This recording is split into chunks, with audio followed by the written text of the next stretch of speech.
Welcome to week 34 of our preaching-teaching series, Unpacking Red Gone White. This week's message is called Transforming Pain and Setbacks into Reasons. Over the last 2 weeks, we've been looking at how we can actually benefit from struggles and failure. We've learned that God takes the negative in our lives and can turn it into positives. This week we will see that even pain and setbacks are beneficial and are invitations to and opportunities for God. This is Apostle David Anderson of Red Gone White Church, where transformation begins. Perhaps you are just now stumbling onto this series.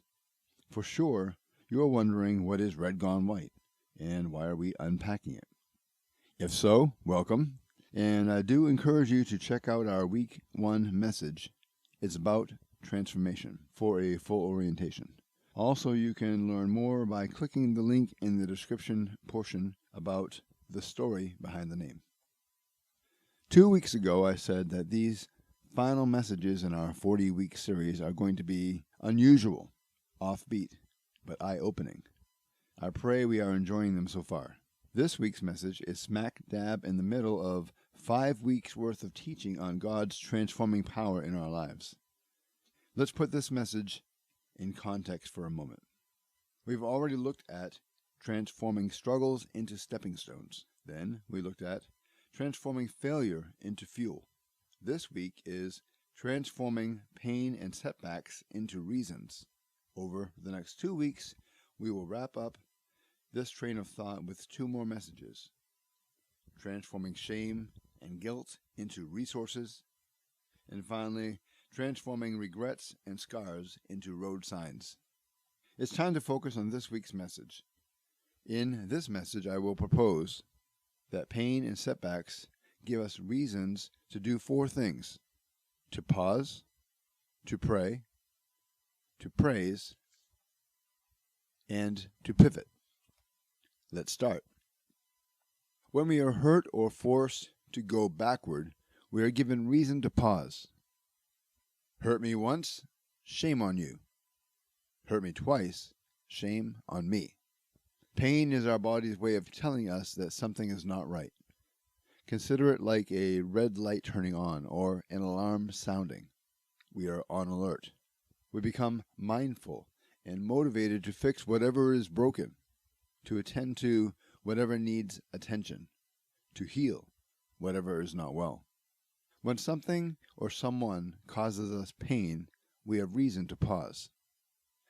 What I mean is that we have reason to stop, to evaluate, and to investigate.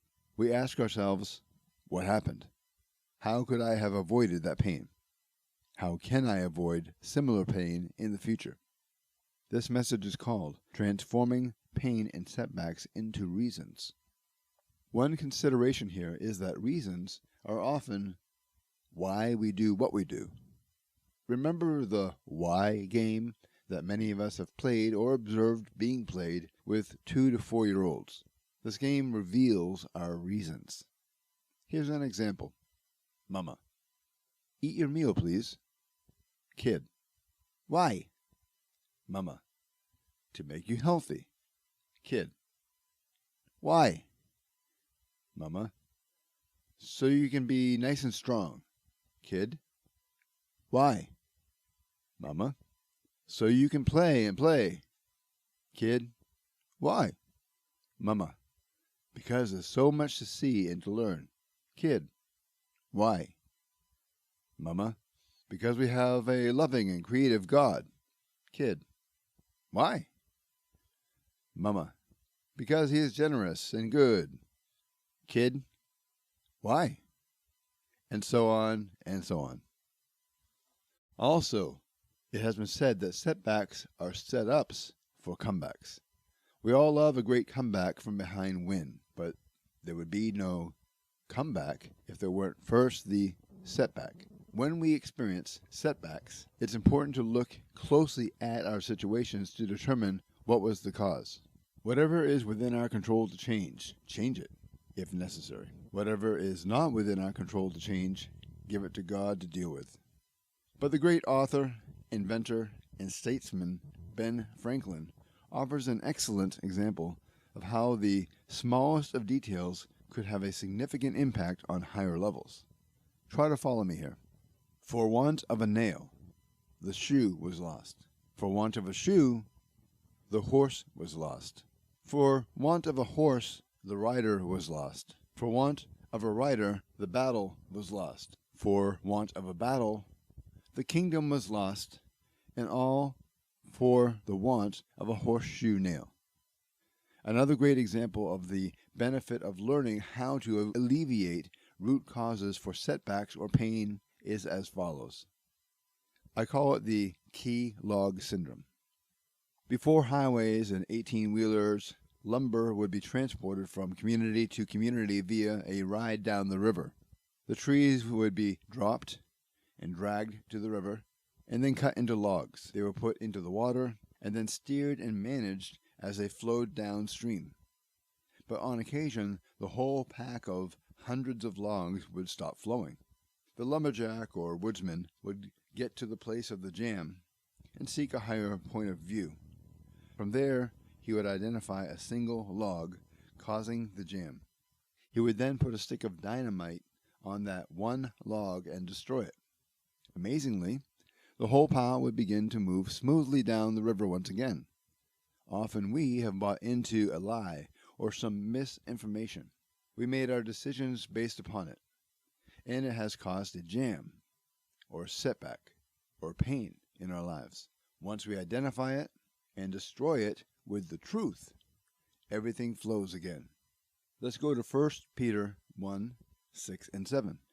As we look at the next 2 points in this week's message, we will look at pain and setbacks giving us reasons to pray and to praise. 1 Peter 6 and 7 says, "In all this you greatly rejoice, though now, for a little while, you may have had to suffer grief in all kinds of trials." Verse 7. "These have come so that the proven genuineness of your faith, of greater worth than gold, which perishes even though refined by fire, may result in praise, glory, and honor when Jesus is revealed." Just prior to this passage, Peter is stating that we have a reason to hope even though we suffer for a little while here on earth. Because of Jesus' victory on the cross and his resurrection, we have the assurance of an eternal home in heaven. This message is called Transforming Pain and Setbacks into Reasons. Part of what needs to be communicated is that pain and setbacks in our lives are not necessarily punishment, but more like opportunities. When we are attacked, overwhelmed, pushed back, or afflicted, we have a choice to make. We can continue to deal with it in our own strength and wisdom, which, by the way, put us in that position to begin with, or give the situation to God. It could be said that now we have a reason to pray. When life drives us to our knees, the best thing we can do while we are there is to pray. I'm sure that God waits for and longs for the moments in our lives when we are reminded of a few things. 1, He exists. 2, we need Him. 3, we are His. 4, He loves us. 5, He is able. Our pain and setbacks are God's opportunities to heal us, comfort us, strengthen us, and restore us. Our pain and setbacks are reasons for us to pray. In our weakness, He is made strong. Our setback is God's cue to step in and demonstrate His strength and might. And as Peter expressed in 1 Peter 1, 6 and 7, even though we suffer through pain and setbacks while on earth, we still have reason to praise. I'm reminded here of the life of Joseph, the 11th son of Jacob, also known as Israel. Joseph was the favorite son of his father because he was the firstborn from the woman he loved the most. He was not shy about expressing his favor and love for Joseph. This made Joseph's 10 older brothers extremely jealous of him. Some of them most definitely wanted to kill him, but somehow he was spared. Joseph received dreams from God and could interpret dreams as well. God showed him that there would be a day when all of his brothers would bow down to him in reverence and submission. When he told them about this, it was the straw that broke the camel's back. They couldn't bear him any more. They were going to kill him and pretend he was attacked by an animal, but instead, they left him to die in a well. Eventually, he was discovered by a passing caravan of traders. They pulled him out and added him to their inventory. He was a commodity. He was sold as a slave to a wealthy man in Egypt. Joseph was very intelligent and very handsome, and he later got the attention of the wife of the man who bought him. Joseph refused her sexual advances, so she accused him of attempting to rape her. From there, he was sent to prison. He spent years there, undeservedly. Through a very strange series of events, Joseph found himself in front of Pharaoh and given the opportunity to interpret his dreams. God was with Joseph through every one of these chapters in his life. As a result of this encounter with Pharaoh, Joseph was chosen to be Pharaoh's right-hand man and was given authority over all of Egypt. Fast forward about 10 years. After 7 years of prosperity and in the middle of 7 years of drought, when the whole house of Israel was on the verge of dying from starvation, Joseph's older brothers traveled to Egypt because they heard that there was provision there. They had no idea Joseph was alive or that he was the prime minister of Egypt.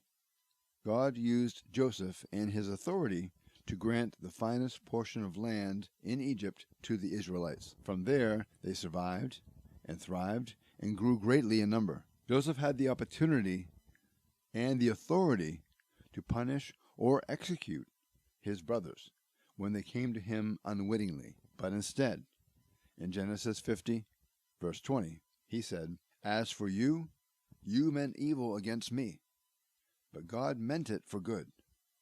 What man means for evil, God can use for good. So even in our pain and setbacks, we have reason to praise. God is up to something. Wait for him. Trust in him.